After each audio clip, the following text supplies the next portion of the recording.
In the 3rd year of the reign of Jehoiakim, king of Judah, Nebuchadnezzar, king of Babylon, came to Jerusalem and besieged it.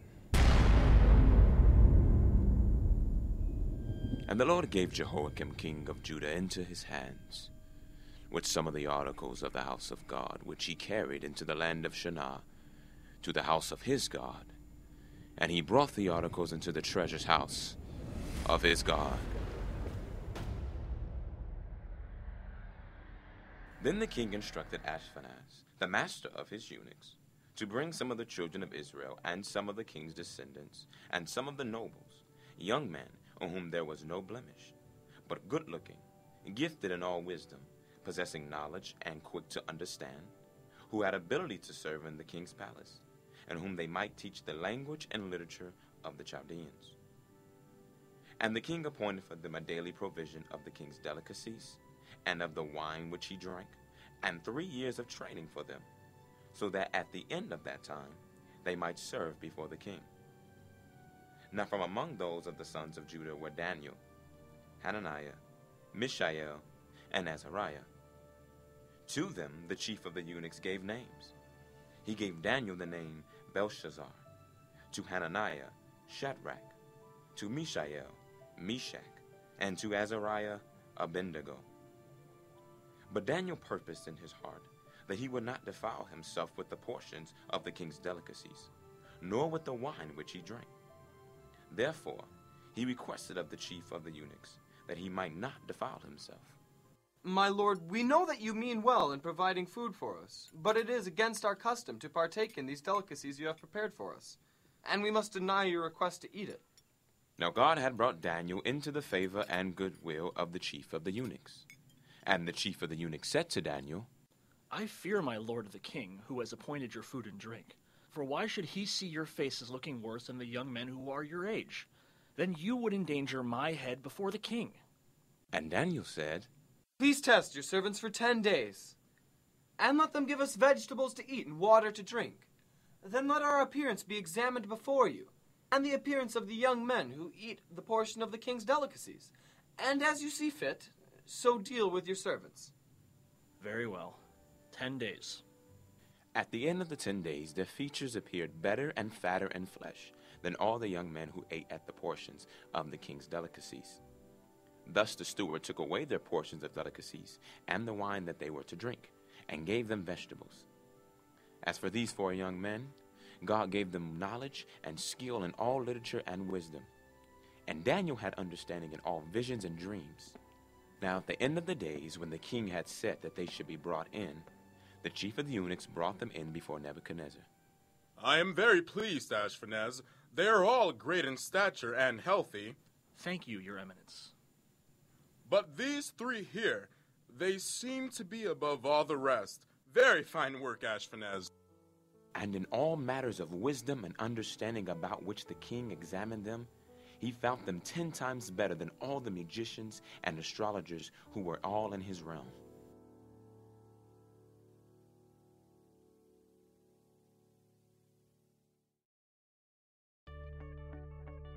Nebuchadnezzar the king made an image of gold, whose height was 60 cubits, and its width 6 cubits. He set it up in the plain of Dura, in the province of Babylon.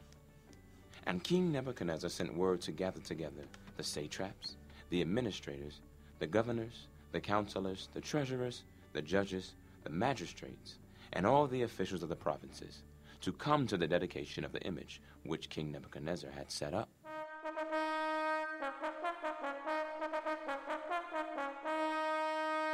To you it is commanded, O peoples, nations, and languages, that at the time you hear the sound of the horn, flute, harp, lyre, and psaltery, in symphony with all kinds of music, you shall fall down and worship the gold image that King Nebuchadnezzar has set up.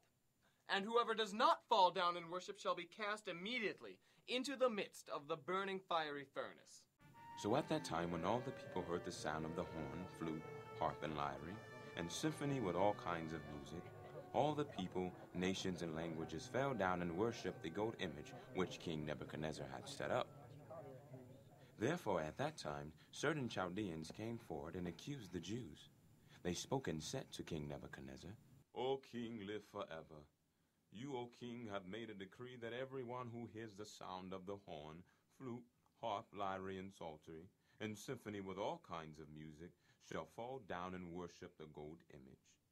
And whoever does not fall down and worship shall be cast into the midst of the burning fiery furnace.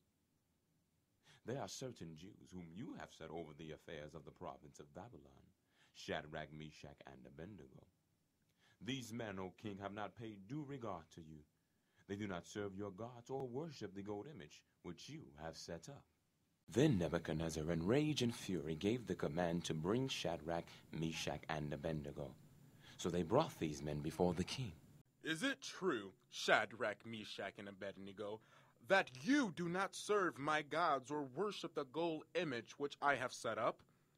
Now if you are ready at the time you hear the sound of the horn, flute, harp, lyre, psaltery, and symphony with all kinds of music, you shall fall down and worship the image which I have made. Good! But if you do not worship, you shall be cast immediately into the midst of a fiery burning furnace. And who is the God who will deliver you from my hands?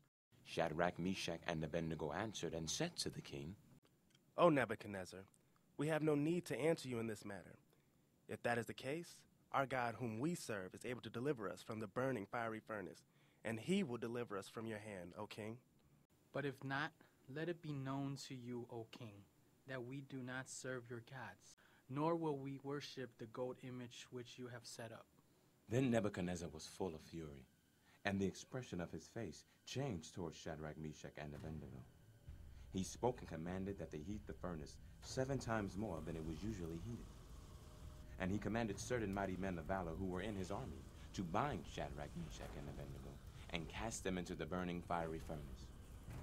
Then these 3 men were bound in their coats, their trousers, their turbans, and their other garments, and were cast into the midst of the burning fiery furnace. Therefore, because the king's command was urgent, and the furnace exceedingly hot, the flame of the fire killed those men who took up Shadrach, Meshach, and Abednego. And these 3 men, Shadrach, Meshach, and Abednego, fell down, bound into the midst of the burning fiery furnace. Then King Nebuchadnezzar was astonished, and he rose in haste and spoke, saying to his counselors, Did we not cast 3 men bound into the midst of the fire? True, O king. Look, I see 4 men loose, walking in the midst of the fire, and they are not hurt, and the form of the 4th is like the Son of God. Then Nebuchadnezzar went near the mouth of the burning fiery furnace, and spoke, saying, Shadrach, Meshach, and Abednego, servants of the Most High God, come out and come here. Then Shadrach, Meshach, and Abednego came from the midst of the fire. And the satraps, administrators, governors, and the king's counselors gathered together. And they saw these men on whose body the fire had no power. The hair on their head was not singed, nor were their garments affected. And the smell of fire was not on them. Nebuchadnezzar spoke, saying, Blessed be the God of Shadrach, Meshach, and Abednego, who sent his angel and delivered his servants who trusted in him. And they have frustrated the king's word and yielded their bodies, that they should not serve nor worship any god except their own God. Therefore I make a decree that any people, nation, or language which speaks anything amiss against the God of Shadrach, Meshach, and Abednego shall be cut in pieces, and their houses shall be made an ash heap, because there is no other God who can deliver like this.